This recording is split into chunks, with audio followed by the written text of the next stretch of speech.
actes de violence commis par certains acteurs lors de leur arrêt de travail du mardi 2 juin 2020. Cela ne contribue pas au progrès que les citoyens sénégalais sont en droit d'attendre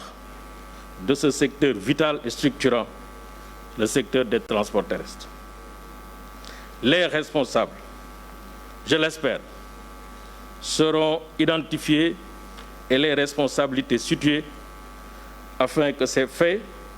d'une extrême gravité ne puissent pas rester impunis. Je termine en remerciant la communauté des acteurs du transport qui a manifesté une attitude très républicaine dans la lutte contre cette pandémie. Ils ont contribué à assurer le service public des transports routiers malgré les difficultés. Je les encourage et les exhorte à continuer avec abnégation et bravoure aux côtés de l'État à servir les populations sénégalaises et le développement national. Ensemble, restons vigilants. Je vous remercie de votre aimable attention. li ma bëggoon wax rek tënk ko ci wolof gannaaw bu ñu beralee nuyoo ministre de la santé ministre de l'intérieur ministre de la culture nuyu ñi nga xam ne ñooy yëngatu ci transporteur chauffeur ak ñëpp ñu aju ci loolu exploitant gare routière yi ñu ngi am mbégte di dajawaat ak yéen pour waxtaan ci li nga xam ne xew na ci Sénégal xam ngeen ne feebar bi mu amee ci Sénégal ñu bari li ñu jàppoon mooy transport moom ak ni mu mel ci Sénégal boo moytul bu dawee rek musibaam moo tax mesures yi ñu jëloon ci instruction président de la République mooy mesures yoo xam ne daf ñuy permettre ñu endiguer feebar bi ba nga xam ne feebar bi du jaar ci transport pour law si dëkk bi ngi sant yàlla nag parce que tey mesures yooyu ñu jël ci ndigalu président de la République moo ñu may tey feebar bi xam nañu ne am na fu mu toog ci Sénégal lawul si biir dëkk bi ci ñetti région presque la nekk pour l'essentiel mooy région de Dakar région de Diourbel ak région de Thiès loolu ñu ngi ci sant yàlla bu baax te xam naa ne mesures yi ñu jël wax dëgg yàlla contribuer na bu baax a baax a baax a baax ci loolu nga xam ne mooy endiguement wu feebar bi mesures yooyu nag ma koy rappeler mooy d'abord si nombre de places yi nga xam ne moo nekkoon si oto yi transport urbain ku nekk xam na ne dañ doon def ay places debout loolu dañ ko supprimer d'abord dañ commencé woon ne benn oto du yëpp plus de la moitié ci nombre de places autorisées bi ñu demee ba ci kanam ñu assouplir ko ne léegi place assise ngay yëpp xam nañu ne transport interurbain dañ ko arrêté woon aussi moo tax transport boobu dawul mais waxoon nañu aussi dañuy respecter les règles d'hygiène maanaam li nga xam ne ministère de la santé digle na ko ci catal loxo yi catal comportement yi catal yëre yi catal toogin yi loolu aussi waxoon nañ ne dañ ko def ci transport port du masque obligatoire ci sunu arrêté yi njëkk a jël lañ ko wax ci en tout cas pour le personnel de transport donc loolu aussi ministère de l'intérieur confirmé ko ci transport en commun arrêté boobu aussi dafay continuer di law waxoon nañ aussi que ci taxi yi ak transport en commun ni ñu fa war a nekkee maanaam taxi yi nga xam ne 5 places la ñuy def wala véhicule particulier yi nga xam ne 5 places la ñuy def dañ ne woon 3 mujj gi ñu yóbbuwaat ko ba 4 y compris conducteur bi ñu arrêté woon mesure oto yi ngi tuddee Jakarta maanaam 2 roues yi dañu arrêté woon seen circulation ci ginnaaw bi indiwaat nañu mesure d'assouplissement ba 2 roues yi commencé di daw waxoon nañ aussi te loolu aussi dañ koy maintenir mooy auto transport buy daw wax dëgg boo dawee ba ngoon da ngay arrêté nga raxas sa oto raxas ko ci biir raxas ko ci biti particulièrement nag ci biir parce que ci biir ci la nit ñi di nekk dafa am ay parties yu bare yoo xam ne loxo daf fay dem loolu dañ ko war a raxas désinfectant ak ay produits yi nga xam ne mooy les produits appropriés waxoon nañ leen ko mesure boobu aussi dañ koy maintenir mesure yooyu yëpp indi na nag wax dëgg yàlla nag jeexital bu rafet ci li nga xam ne moom la ñuy xeex moo tax tey bi président jëlee message à la nation le 11 mai ne dañu war a ubbi transport dañu war a ubbi dëkk bi dañu war a reprendre les activités économiques ñun ci sunu ministère ca bés yooyu la ñu commencé waxtaan nan la ñuy ubbee accompagner li nga xam ne mooy reprise économique et sociale des activités économiques et sociales donc loolu aussi def nañu ko waxtaan ak sunu direction yi ba nga xam ne déjà commencé woon nañu am ñaari plan de reprise benn bi mooy plan de reprise bi nga xam ne dañu koy def ci service technique interne yi au ministère mooy fépp foo xam ne dañu fay def contrôle technique di fa def carte grise di def permis nga xam ne en mars dañ ko arrêté woon loolu commencé woon nañ ci waxtaan ba am benn plan validé boo xam ne plan de reprise boobu mettre nañ ko en œuvre xam nga nag kon bu ñu ubbee service technique de transport mooy dañuy ubbi transport plan boobu aussi de reprise waxtaane nañ ko ba démb si conseil des ministres bi ñu ci waxtaan ak président jox ñu ci ndigal moo tax ñu koy doxal tey rencontré nañu acteurs yi avec le ministre de l'intérieur ngoon dinañ gën a xóotal rencontre boobu parce que am na ay mesures complémentaires yu ñuy jël balaa ñu koy jël président nee na nañu def plan de reprise concerté ñu waxtaan ak acteurs yi pour que loolu mën a nekk mais d'ores et déjà mën nañ noter que ne dañuy jàpp ne war nañu mën a ubbi reprendre les activités de transport interurbain à partir de dimanche mais loolu ministre de l'intérieur dina jël ndogal bi na jël arrêté bi su ko jëlee nag ñun dañ ko war a lëkkalaay ak yeneen mesures yoo xam ne day tax même bu ñuy reprendre dañuy reprendre ci sago reprendre ci prudence reprendre en tenant compte que feebar bi mu ngi fi te feebar bi warul jaar ci transport warul jaar ci personnel de transport warul jaar ci usager pour law ci Sénégal donc loolu moo tax d'ores et déjà dañu ne kuy dem ak dikk ci gare routière nga war a dem ñaari gare routière la ñu xam ci région de Dakar yoo xam ne nii mooy nekk les gares routières officielles pour le transport interurbain mooy gare routière Baux Maraîchers yu Dakar ak gare routière bu Rufisque ñaari gares yooyu ñoom ñoo officiel mais xam nañ ne am na pratique bu am ci biir transport mooy li ñu tuddee les horaires dañu am ci quartier yi mooy transport de proximité yooyu aussi dinañ ko identifier ak les acteurs ba nga xam ne tey du fu waay taxaw rek bu war a dem Thiès wala Saint-Louis wala Diourbel fu la oto fekk nga dugg fa déedéet donc gare yooyu nga xam ne c'est des horaires ak gare officielle yi ma wax nii léegi dinañ ci waxtaan tënk ko ci këyit ba ministère de l'intérieur xam ak ministère des forces armées que léegi fii moo nekk point de départ fii tamit moo nekk point d'arrivée nga xam ne kuy dugg ci oto dinañ la xam dinañ la identifier loolu mooy manifeste am sa numéro de téléphone am sa personne contact boo xam ne nii bu jëyee amee wala musiba wala information bu indispensable ci kooku la ñuy jaar pour wax ko donc loolu aussi gare routière yi war nañu sàmmanteeg moom bu baax a baax a baax. transporteurs yi aussi mooy ñi nga xam ne ay opérateurs de transport interurbain wax nañ leen d'abord personnel bi ni ñu war a taxawee arrêté boobu mu ngi fi ba léegi jógewu fi mooy port du masque gel yi ñu war a am mesure d'hygiène yi nga xam ne war nañ ko observer donc loolu aussi ba léegi dañu koy sàmmante ak moom. voyageurs yi wax nañ leen ca njalbeen bu vraiment dara justifié wul légitimé wul nga war a jóg dugg transport en commun maanaam soxla bi nekkul farata wax dëgg yàlla ñaan nañ leen depuis ca njalbeen ne leen moytu leen moyen de transport en commun rawatina nag ki nga xam ne mu ngi nemmeeku ci yaramam loo xam ne nii ministère de la santé jàpp na ne lii mën na nekk signalement ci feebar bi loolu tamit defe naa Sénégalais yëpp xam nañ ko donc loolu ñu ngi leen koy ñaan waaye bu ñuy dem nañu xam ne dañu am ay matuwaay yoo xam ne jël nañ ko mooy képp kuy dugg ci auto transport public faaw ñu jël nag sa température balaa ngay yéeg faaw ñu jël aussi say filiation ak sa numéro de téléphone balaa ngay dugg ci transport bi loolu yëpp nag tey ci ngoon à 17h dinañ ko waxtaane ak acteurs yi pour gën a xóotal dinañ ñëwaat encore ci Sénégalais yi gën leen wax dans les détails près plan de reprise boobu nan la tëddee mais déjà président de la République yombal na ci lu bari pour reprise bi maanaam démb ci conseil des ministres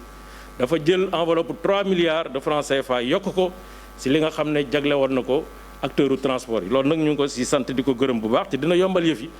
parce que enveloppe bi mu ngi nekkoon ci 2 milliards ak 750 millions de francs CFA maanaam milliard bu manqué juróom fukki millions léegi enveloppe boobu mu ngi dem ci 8 milliards 250 millions de francs CFA en grande masse transport interurbain mu ngi ci am 1 milliard 800 AFTU mu ngi ci am 2 milliards 300 Dakar Dem Dikk mu ngi ci am 2 milliards 450 taxi yi ñu ngi ci am 450 millions gare routière ak ñu ngi ci am 600 millions Ndiaga Ndiaye ak car rapide yi ñu ngi ci am 300 millions auto école yi ñu ngi ci am 150 millions moto Jakarta yi ñu ngi ci am 450 millions jël nañ aussi 150 millions boo xam ne pour ñu mën a jënd ay produits ak ay masques yoo xam ne nii ak ci gare routière yi loolu ñu wax ne faaw mu mënta ñàkk dina mën a jàppandal en tout cas ñu ngi ci pour terminer gannaaw bu ñu gërëmee ministre de l'intérieur ci li nga xam ne taxawaay la ko def ak ministère des forces armées ci li nga xam dañuy accompagner les services de transport ak ministère de la santé rafetlu taxawaayu agent de santé yëpp ñu ngi wax ne plan boobu de reprise ñu ngi koy amal tey waxtaan bu soobee yàlla bu waxtaan bi jàppandalee dimanche incha allah transport interurbain dina ubbi. leneen li ñu ci yokk nag mooy que ne xam nañu ne suñu secteur bi moom dafa nekk secteur bu ñu impacté bu méttee métti maladie bi dafa jaar am lu yàqu-yàqu yu bari yoo xam ne def na ko ci secteur bi waaye terewul malgré difficulté yi mu am ay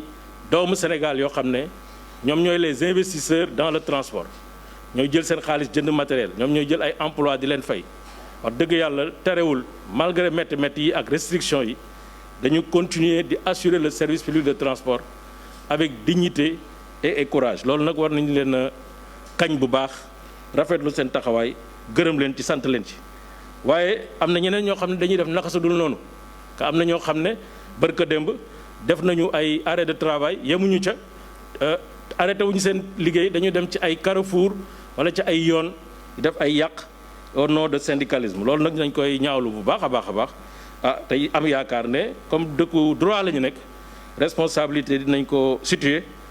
sanction yee ca war dinañu ko indi en tout cas ñu ngi gërëm ñëpp di sant ñëpp di wax ne xam naa restez chez vous slogan la bu ñuy xoolaat léegi dañuy wax restons vigilants ñu xam ne feebar bi mu ngi fi ñu xam ko ci biir marché yi xam ko ci biir moyen de transport yi indi nag comportement de responsable xam ne loolu la ñu war a def pour mën a gën a xeex feebar bi ñu ngi gërëm ñëpp di sant ñëpp asalaamaaleykum wa rahmatullah.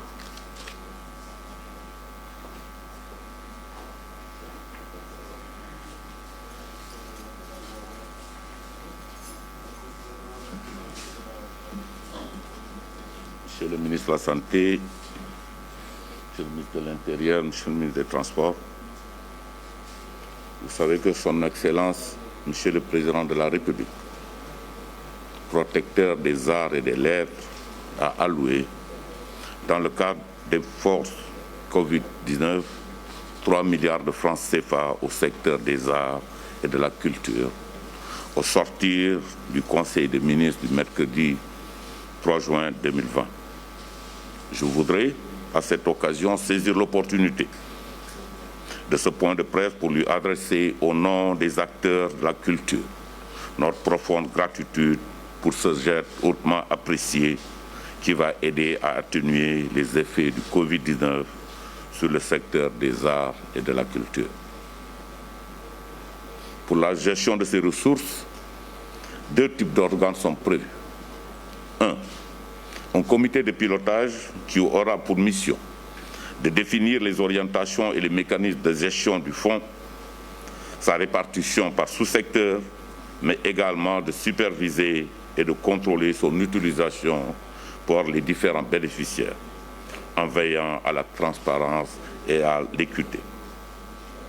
Ce comité de pilotage sera essentiellement composé des représentants du ministère de la Culture et de la Communication et sera,